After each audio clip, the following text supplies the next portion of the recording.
From downtown Detroit, Local 4 News at 11 starts now. An industrial fire in Roseville leads to a shelter-in-place order. Officials warn about the risk of chemicals in the huge smoke plume. But how do they determine if the air is unsafe to breathe? Well, that's a question we're hoping to answer here at 11. Thank you so much for joining us. I'm Kimberly Gill. And I'm Ty Steele. The good news is that shelter-in-place order has been lifted tonight. The fire started this morning at RCO Engineering. Our cameras caught the action just minutes after fire crews got there. And you could see that tower of smoke from miles away. And with such a huge area affected, we're digging into how officials check the air quality for any dangerous substances. Jacqueline Francis is live with us to update us on where things stand tonight. Jacqueline. Well, 12 hours later, the smoke is gone, but we are getting our first up-close look at the building here. This caution tape just went up within the last 10 minutes. You can see workers still on scene getting this place boarded up. Check out those front boarded windows. You can see the RCO Engineering sign up top. That appears to be untouched, but come this way because it's the side of the building that's going to show you just how intense this blaze was. It looks like the walls are just peeling down or melted down. The chief tells me the roof collapsed in. This building was the epicenter of that fire that sent smoke all throughout the community. Imagine this in your neighborhood. Just a lot of smoke.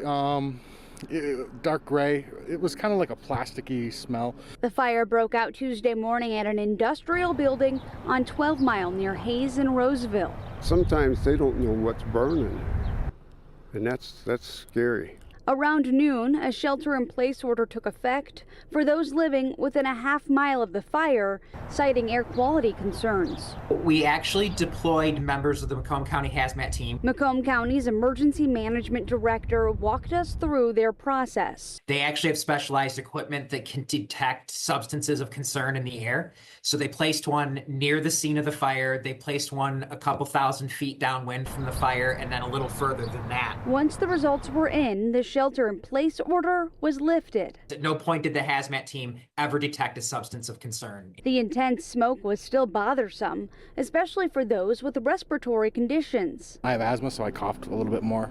So it was irritating a little bit. Larry Holzer just had a double lung transplant. I got 2 new lungs. I'm not going to trash them. As for what caused the fire, that remains under investigation. The fire chief telling Local 4 the roof caved in and it'll be a couple of days before the fire marshal can step foot inside. Back here live on scene, you might be wondering, well, what did they make inside of that building? The fire chief said they made a variety of products. He gave me one example of a car seat that they make. They said that the company is a great partner of the city, that they're working together on this investigation. The fire chief also mentioned to me the building's very old. It didn't have any sprinklers inside. So all of this will go into that investigation to find out what the cause is. But the good news is nobody was hurt. So we'll be sure to stay on this story live in Roseville. Jacqueline Francis, Local 4. Yeah, thank goodness no one was hurt. Jacqueline, thank you. New tonight, a judge has dismissed a lawsuit against Plymouth Township regarding a failed plan to relocate Northville Downs to the community. The family-run horse racing operation had accused the township of extortion. The lawsuit claimed that Plymouth Township wanted Northville Downs to pay an extra $5 million on top of the millions they've already invested in purchasing land. Things took a turn when the township's board of trustees voted to end negotiations, which prompted the lawsuit. In the end, the judge sided with the township. The Detroit Riverfront Conservancy is asking a federal judge to give its former CFO, William Smith, the maximum 20-year sentence. Smith pleaded guilty to wire fraud and money laundering after embezzling more than $40 million from the nonprofit for more than a decade. The organization's request comes after federal prosecutors asked for an 18-year prison sentence, but Smith's lawyers are hoping for a more lenient sentence, arguing that he had a clean record before this case. Smith is set to be sentenced this Thursday. Tonight, we're getting our first look at the man accused of stabbing and killing another man outside a gas station over the weekend. A witness captured the fight between Gregory Clark and Eddie Clora. Police say the two had been friends for years. In the video, Clark hits Clora with a glass bottle, and that leads to a fight. During that fight, Clark is accused of stabbing Clora in the chest. Clora was rushed to the hospital, but later died. Now, Clark is facing manslaughter and could get up to 15 years in prison. Today in Grand Rapids, attorneys spent the day questioning prospective jurors for the trial of Christopher Schur, who's facing murder charges in the shooting death of Patrick Lyoya. Reports from NBC's Grand Rapids affiliate say the jury selection process is moving along faster than expected.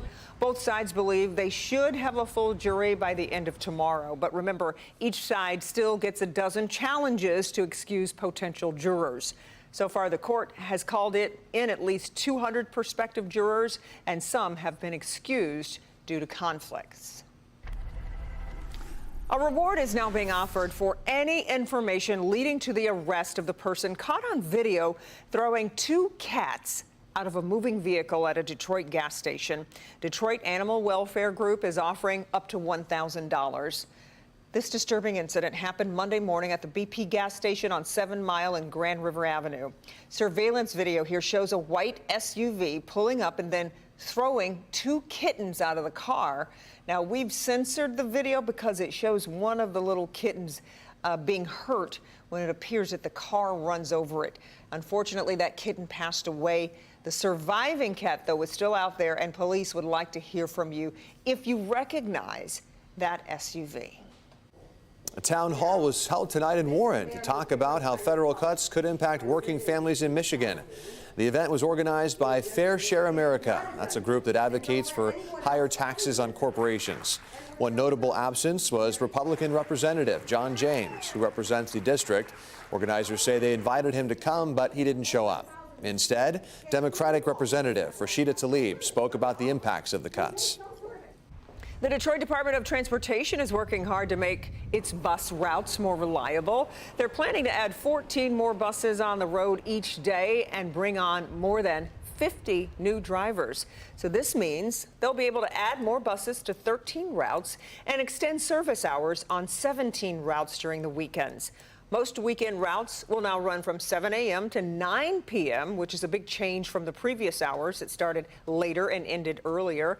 And this is just the start. Between June and December, DDOT will be getting 45 new buses, which should really boost reliability and open the door for even more service improvements. Plus, 4 fully electric buses are set to arrive later this year. We have to start this next story with a big thank you. We have had amazing support for our past Go Forward events, but today's turnout was off the charts. It really was. Cars lined up around the block for our Shred and Protect initiative in Novi. It was such a huge turnout, we had to wrap up an hour early just to keep up with the demand. If you waited in line, and I know so many of you did, thank you so much for your patience and your support. Hank Winchester has more on how you helped make a difference.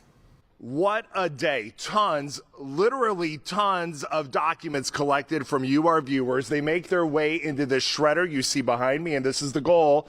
They get shredded up so your personal information is safe. And then they make their way into these nice, neat bales, taken to a recycling facility, not only helping Mother Earth today, but also making sure that you are protected. We do this once a month, and we get like 250 people.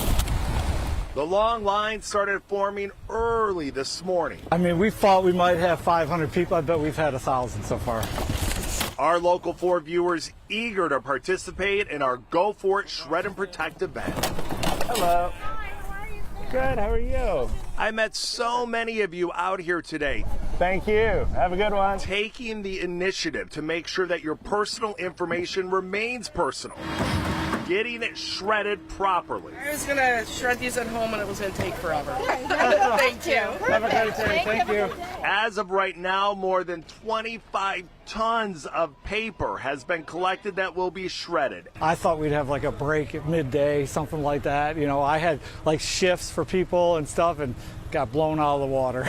And hundreds of computers, laptops, old iPhones. Right now, I want to give you a look at just some of the electronic items we've been collecting today. We're talking about old phones, laptops, computers. And the great thing about those old computers, once they are cleaned and wiped, some of them, if they are viable, will go to those in need. So we take any e-waste, we try to repurpose it for the community. Things that we can't use, we give to a recycler to use for parts and whatnot. So everything's put to a good use. it's diverted from landfills, and it helps the community. This is all in an effort to make sure Mother Earth Thank you. remains clean. Thank you. Yep. Have a good day. Have a great day. Good to get him out of the house. Absolutely. Yeah, good. I'm Cleaned glad out the you were able to storage show area. up. All right, have a good day. Thank you, Hank. All right, so altogether, 40 tons of paper recycled and 60 pallets of electronic waste collected. A big win today for the environment and for you, our viewer. We're in Novi. Hank Winchester. Help me, Hank.